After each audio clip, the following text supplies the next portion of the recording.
Hi everybody, welcome back to my channel. My name's Allie. If you're new here, hello. If you're returning, welcome back. Thank you for being here. It is somehow already the end of January, which is absolutely crazy to me. And we're already at our first wrap-up of the year. I read 12 books this month, which pretty solid start to the year. I'd say for me, I average like 10 books a month. Couple more, couple less. So this is kind of higher up on my average, but 4 of them are like kind of shorter books that did not take me that long to read, so that upped my number a bit. It was a pretty good month. It's a very wide array of things. I have some just special interest books in here. I have some poetry. I finished up some series, read some new authors. It's a very hodgepodge of genres and themes.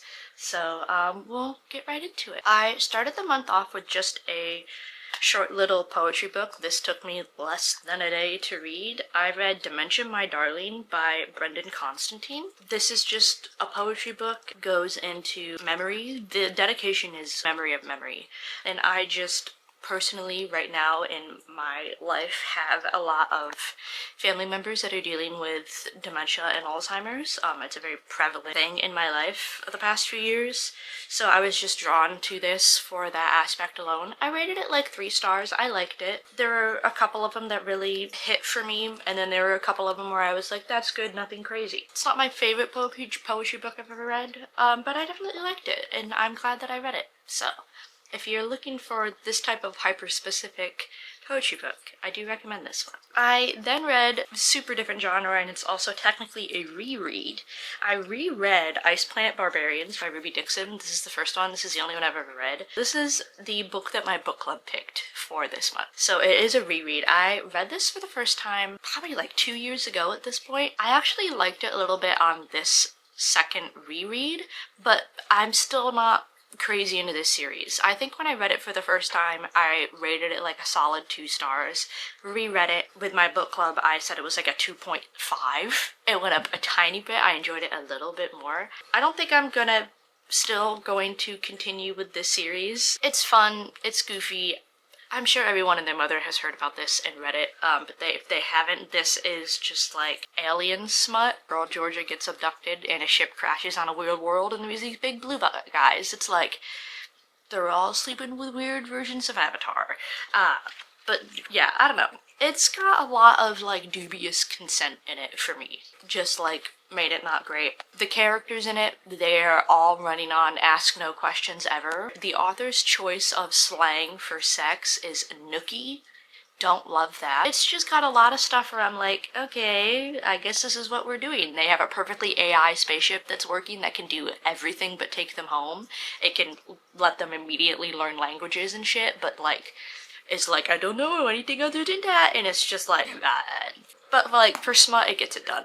I reread this again, technically like a little bit more, but I still don't necessarily recommend Ice Planet Barbarians, but I'm sure if you've read it, you have your own opinion, because this has been a book talk book for years. But yeah, I reread this. Shout out to my book club, I guess. I then finally finished reading Harry Potter. I finally read the last Harry Potter book, which is The Half-Blood Prince.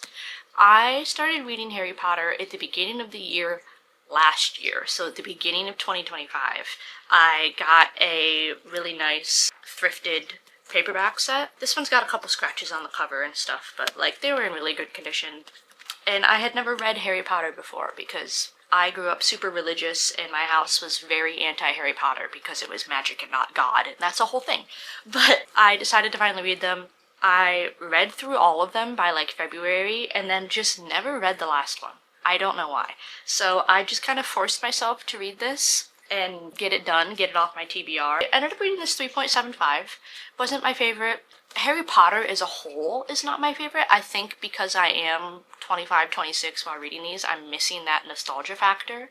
I think if I did read this in middle school when everyone else was reading it, I 100% would have fully bought into this and loved it. But like reading them as an adult, these are so middle grade, just, I had this read in a day for as big as it is, but it's so like big fonts, small margins, like fast-paced middle grade that it does not take you long to get through. So it's just like, I guess I want a more adult version of Harry Potter. Do I want J.K. Rowling or She Who Shall Not Be Named to to write it. Absolutely not. I want her to do things that I probably shouldn't legally say on camera. But like, I would love a revamped, more adult version of Harry Potter for sure. I feel like I prefer the movies a little bit more just because I feel like they have more of an adult feel to them. But yeah, I finally finished it. I feel like I don't need to explain what Harry Potter is. Harry Potter School of Wizard Magic. If you haven't read them and you want to, I suggest finding a thrifted set. Because she who shall not be named is a terrible, horrible, no good, very bad person. And we don't want to give her money. I felt very weird that she was on like my wrap-up last year for like one of my most read authors because I read like 7 of her books. I finally finished it and she will be on my lists no more. I then read in a row 2 or 3 books that I just got for Christmas. I read Angels and Demons by Dan Brown. I had never read a Dan Brown. He wrote the, like, Da Vinci Code and all those. I hadn't read anything before. I don't know why I picked Angels and Demons first, but I did. I don't know what I was expecting from it. It wasn't this. I liked it. I ended up giving this, like, a 3.5. I liked it. It's very action-packed. They feel like you're reading an Indiana Jones. It's fully just an action movie put into a book. It feels like Indiana Jones. It feels like whatever that movie is where they're stealing the Declaration of Independence. Like, it feels like that stuff. Just a full-on, just like, historical action film. It's fast-paced, but there were things that I was just kind of like, you can tell this is written by a guy, especially when it comes to, like, the female lead of it. I liked her. There's just moments where it's like, you're written by a guy, because it's the whole thing of she's so pretty and nobody knows it. And begging male authors, when they have a female lead, can you find some other way to show that your female lead is in danger that doesn't involve essay? Like, anytime there's a female lead and they're like, the male lead's gonna rescue her, it's always from a situation where she's going to be assaulted. Can we think of nothing else? Like, you're in this action-packed world where people are being, like, shot and killed and drowned and stuff. You couldn't be like, oh, she's being pushed off a cliff. It's, no, somebody's trying to assault her. Can we think of nothing else for our female leads, please? Stuff like that, I'm like, this was written by a guy. And it's got the whole, she's so pretty and she doesn't know it, but, like, she's also so smart. Who could ever believe that such a pretty girl could be so smart? Like, it just has those moments where I'm like, you're a guy, for sure. And it had a few moments where it slowed down and I was just kind of like, can we get through the exposition? This is not needed. Angels and Demons follows Robert Langdon, who currently is like a professor at a college who has studied like religion. He's like a religion professor. And he has like a super special interest in the Illuminati. He's like written a couple books on it. That was like his special area, did a bunch, like studied all it. He's a big Illuminati guy. One day he gets a phone call from a weird person and then is suddenly whisked away to Switzerland to try and help them solve a murder that they think is done by the Illuminati. And it leads on this big adventure of him chasing down members of the Illuminati. They are like attacking the Catholic Church and trying to kill a bunch of the priests and stuff. It's very action-packed, cool. I like it for that sense. It's very entertaining. This is a book where it's like, my boyfriend that doesn't read, I'd be like, read this. This is a boy book. This feels like a boy adventure book. But yeah, it just had those few moments where it was like enough exposition. It had a few moments of, I can see through the veil, you're a guy wrote this, especially based on how he writes women. It wasn't my favorite ending. I feel like the ending was a little bit rushed, but like, it tied it up pretty well. I don't know if I will necessarily be reaching for another Dan Brown now that I've like read the way he writes, because I feel like he's going to be kind of a copy-paste author where it's just always going to be the big guy saves the day and the girl's kind of there and it's pretty and smart sometimes. I feel like that's just going to be all his books. But like, it was entertaining for what it was. So I thought 3.5. I enjoyed it, but it wasn't the greatest thing I ever read. There were parts of it that bothered me. Might be good to get some guys reading. I then, over on my Kobo, because I recently got a Kobo and so far I'm loving it. I'll have a video out soon kind of comparing my Kindle and my Kobo. If you're looking for new e-readers and want to know the differences, I for sure will give you my opinions. But over on my Kobo, I then read 107 Days by Kamala Harris. This is Kamala Harris's kind of like memoir, I guess it would be the right way for it. I think it's a memoir, but it's like a memoir specifically of her time during the election. Her 107 days she spent campaigning for past election. I gave this a solid 4 stars. I really liked it. I thought it was really nice to see her emotions show through in this, and her like personal opinions that like she couldn't really publicly say. I felt like it was really nice to kind of get her behind the scenes of it all. There's nothing crazy. It's not like there's plot twists that we didn't know about it. We lived through it. We know who the president is now. There's nothing crazy, but it was cool to see her internal feels of it all, who she was also thinking of for vice presidents, all this. I thought it was really nice, and seeing more of her family and how they impacted the things she did kind of made me want to cry at the end. I thought it was really good. I really liked it, and I definitely suggest it. If you are someone that's feeling a little bit dread about the world today, this is a good little book to read.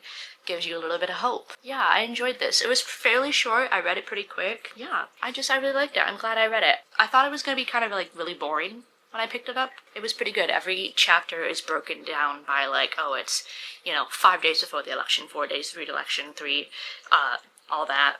And it was really good, and I enjoyed it. And I highly suggest it. I then read another boy book, but I liked this one a little bit better. I read Dark Matter by Blake Crouch. This was another got for Christmas and was just really on my mind to read. I also gave this 3.5 stars. The ending really brought this down for me. I was not a fan of the ending. The ending felt like a little bit of a cop-out. This is a sci-fi book. This deals a lot with time travel and timelines and multiverses. This follows our main character, Jason Dessen. Jason is a professor at a college. He's married to a wife that he really loves. They have a son in their little apartment, and he just enjoys his life. He comes home and spends time with his family and has date nights with his wife. And what he thinks about it, yeah, there's some opportunities in his life that he's missed and haven't been able to do, and their son wasn't exactly planned, so he didn't get to finish the degree he wanted, and his wife wanted to be an artist, but having a kid, she's not able to do that, so I guess she's happy, but she's not doing what she wants to do. And as he's kind of having these internal monologues about life and happiness, he is mugged by a strange man who looks exactly like him. He passes out, and the next time he wakes up, he's in a world that he does not know. Everyone knows who he is, but he doesn't know anyone. The world he wakes up in, he is a world-renowned scientist who has just done the unthinkable. He is a scientist that has learned how to open multiverses. And as Jason is figuring out what's going on, he's realized that a Jason from another multiverse has taken him and thrown him into this multiverse, and he has to figure out, can he get back home? The life that he figures out he loves. And you're going on this crazy time travel adventure of him finding his family in every single multiverse. Ones where they're dead, ones where they're different people, ones where these crazy apocalyptic situations are happening. Anything you could possibly think of. And can he find the right doorway in the multiverse to get himself back home? And what's going to happen to all the other Jasons he finds? Very interesting premise. I thought it was really entertaining. It's fast-paced. It keeps you interested. It doesn't have as many... This felt like it was written by a guy. I just didn't like the ending. The ending felt very rushed. And like, I guess this is how it could end. It almost felt like the author was like, I've established how complicated the multiverse is. How do I write that we've solved the multiverse? And he just kind of like does this random thing to be like, good, look, everything is actually fixed now and nothing will, like, the multiverse, don't worry about it. It's fine now. Like, it stopped, I stopped it. It just feels very rushed. And that brought it down from like a 4 to a 3.5 for me. I would have loved a little bit of a different ending. All in all, I thought it was a really interesting book, and I really enjoyed it. If you're looking for some sci-fi, I suggest this. And it doesn't feel confusing. So a lot of times, like, time travel, multiverse stuff can get confusing.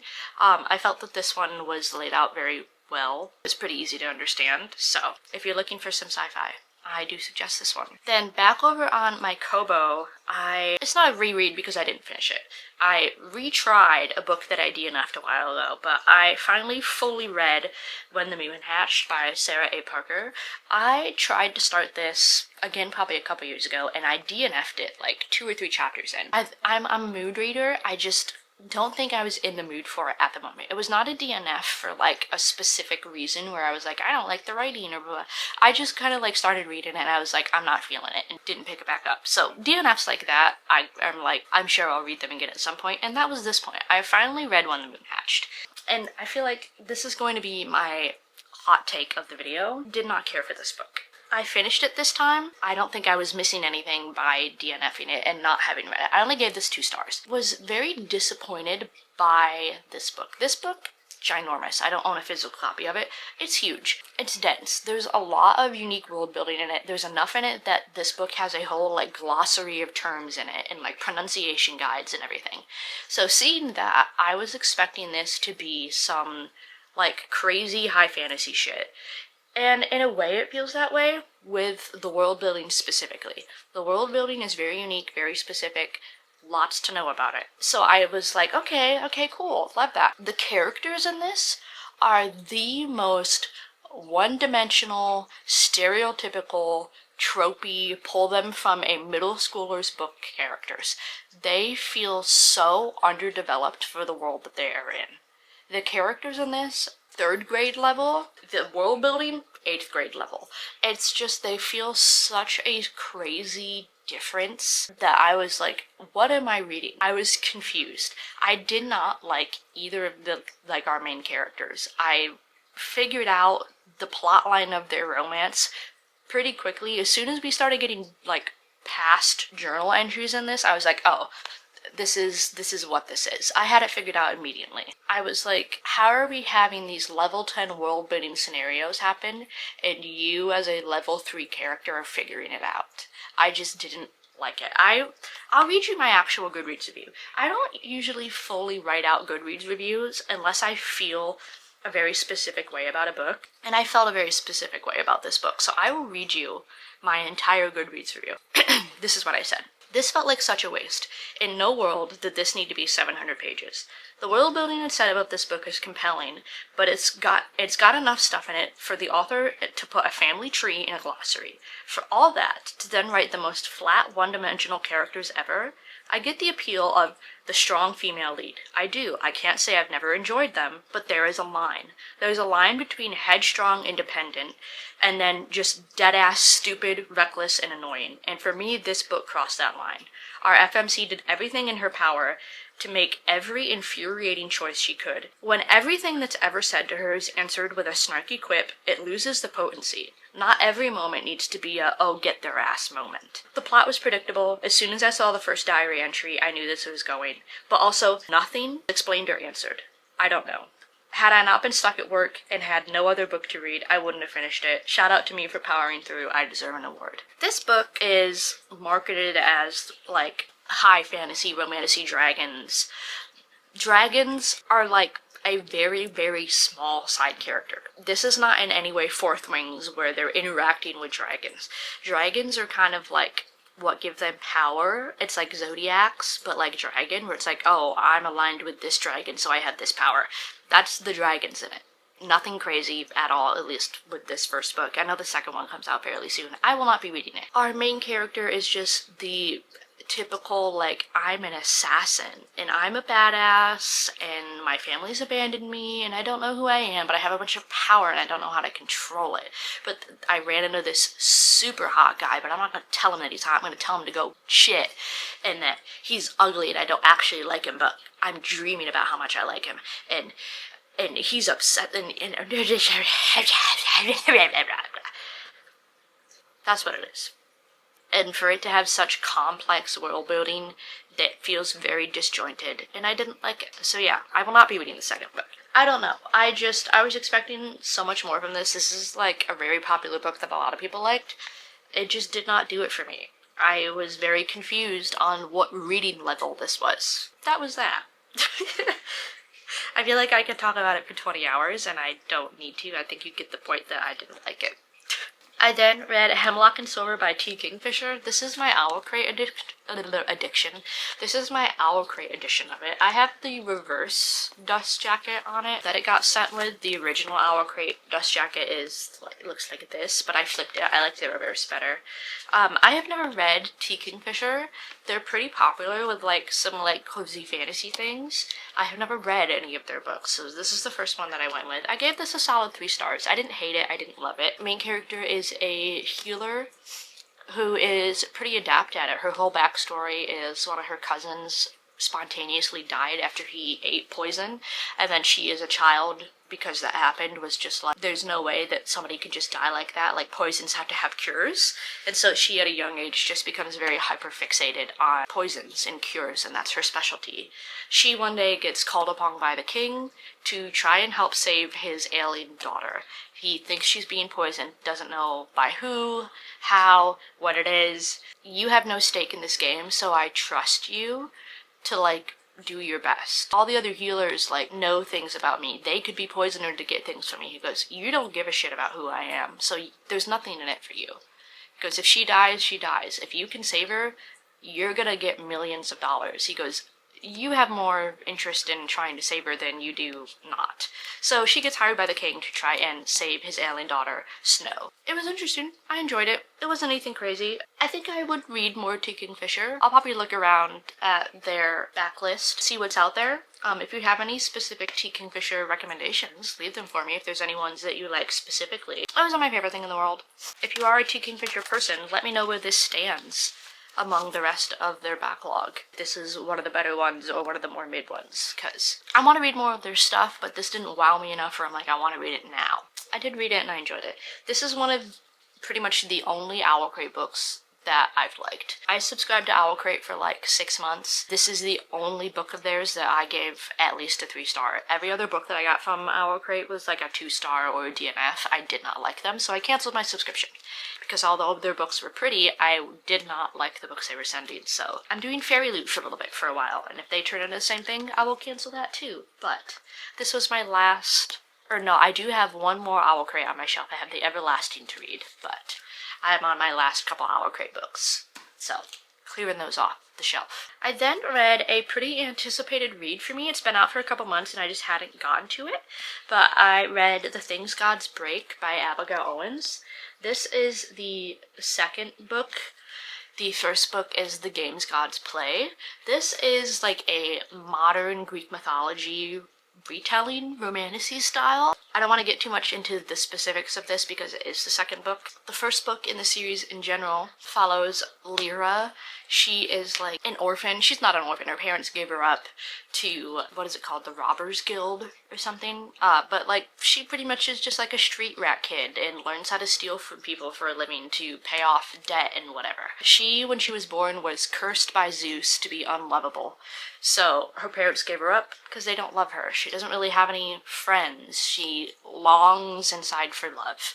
In a fit of rage, goes to Zeus's temple to be like, hey, fuck you for doing this for me. And as she's like defiling Zeus's temple, she is caught by Hades. We all know Hades, god of the underworld. He at that time, unbeknownst to her, picks her to be his champion for a big, I forget what it's called, but this big trial games thing. They have these games where all of the other Greek gods pick a mortal to compete for them, and whoever wins these trials and games is the new king of the gods.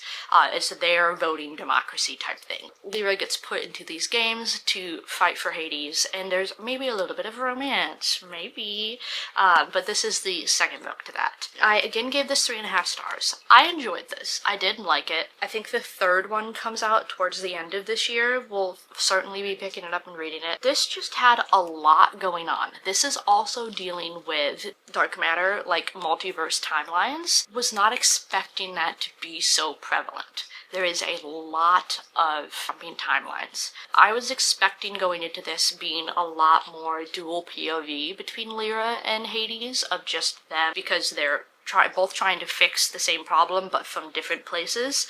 I was expecting it to just be, you know, here's Lyra's POV of doing this thing, and then we shoot back to where Hades is. Hades doing it. Like, I was expecting that. I was not expecting every chapter to be a timeline jump. It's one of those things where it's like, if you start thinking about it and like asking questions about the plot, you're gonna find holes. If you just read through it and just enjoy it for what it is, it's good. So it's one of those, how much brain power do you want to put into it? If you treat this as a romantasy head empty, it'll be great. If you start thinking about the plot line, you know, you might have some questions, you know? It was just a lot. There was like no minute to breathe and take anything in. It was just kind of as soon as one thing finished, another thing started. It was just constant, and then this, and then this, and then this, and then this. It was just kind of like, I could use maybe just like a chapter or two to let my brain process what I just read. You know, cool, we'll keep skipping timelines, I guess. So it got to be a little bit much, but like I did enjoy it. I like the storyline. It is smut with plot, which I enjoy. And yeah, I like it. It's not like accurate Greek mythology at all. It's modern Greek mythology. Know who your gods are, that Zeus does this and that does that. Even if you don't, they explain it. It's pretty like second grade simple. So if you're like, I'm going to read it for the Greek mythology, you might be disappointed in it. If you read it for the romantasy, like head empty, I think you'd like it. If you want maybe a little bit more of a uniquer romantasy and you like the Greek mythology aspect, I do suggest this. So there's 2 books out now, and then I think the 3rd one comes out in like November or something this year. So you'll have at least 2 of the 3 to read, and it's pretty good, and I do enjoy it. It just got a little bit busy sometimes. I then read 2 very small books that are simply just for me and my special interests, and I still have 2 more to read. I read the 1st and 2nd volume of Avatar: The High Ground. These are just the graphic novels that go along with the James Cameron Avatar universe. Love Avatar. It's my favorite movie. It has been since like 2008 when the first movie comes out. I have Avatar tattoos. Avatar is the only movie I have tattoos for. I will accept 0 criticism for the first movie. You can criticize 2 and 3 as much as you want, and I'll probably agree with you. Like, I'm gonna keep watching the series, and I do enjoy them. The first movie, I will never accept criticism for. The first movie is the most perfect piece of media ever created, and I will hear nothing about it. 2 and 3, critique all you want. I'm fine with that. The first one, don't touch it. It's my baby. Perfect to me. I will hear nothing about it. But these are kind of graphic novels that go kind of in between the first and second book. They fill in a little bit of gaps, but they mainly pick up with the second movie with Way of Water. The first 2, I have sitting over to the side over here because I'm going to read them immediately. I have volume 3, and then I am a big fan of the Avatar game. I played that a lot. I have all the DLCs that I've like maxed out on. I also got the little graphic novel they made for Solek, who is the main character, like the main side character of the video game franchise. They did a little lore book for him, so I got his book too. So I have the 3rd and Solek's left to read. And there are some other series for Avatar that I might pick up, but yeah, these are just classic. Oh, hi, Addie.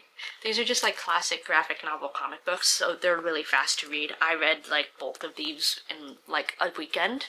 But yeah, I read both of these. I gave them both, what, like 3 stars, I think? Because there's nothing crazy. Watch these movies constantly, so some of it felt kind of repetitive, but there were moments of like kind of cool lore. The artwork is really nice. Yeah, I'm not normally like a graphic novel comic reader, but I definitely am when it's my special interest. So these were my random special interest reads of the month. And yeah, if you are an Avatar fan, I do suggest them. They're pretty cool. They're just kind of some cool stuff. I have like a whole shelf in my entryway that just has all my Avatar stuff on it. Like I have all of my like movies, I have all their art books, I have these now, I have like little Funko Pops and like dolls of them. Avatar is my weird outside of books special interest.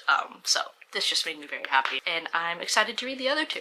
If you like Avatar, go for it. If you don't, this is kind of a weird section for you. And then last but not least, I literally finished this like yesterday. I'm recording this video the same day it gets uploaded because I was trying to finish this book in time. I don't know why I just didn't wait till next month or something, but I don't know.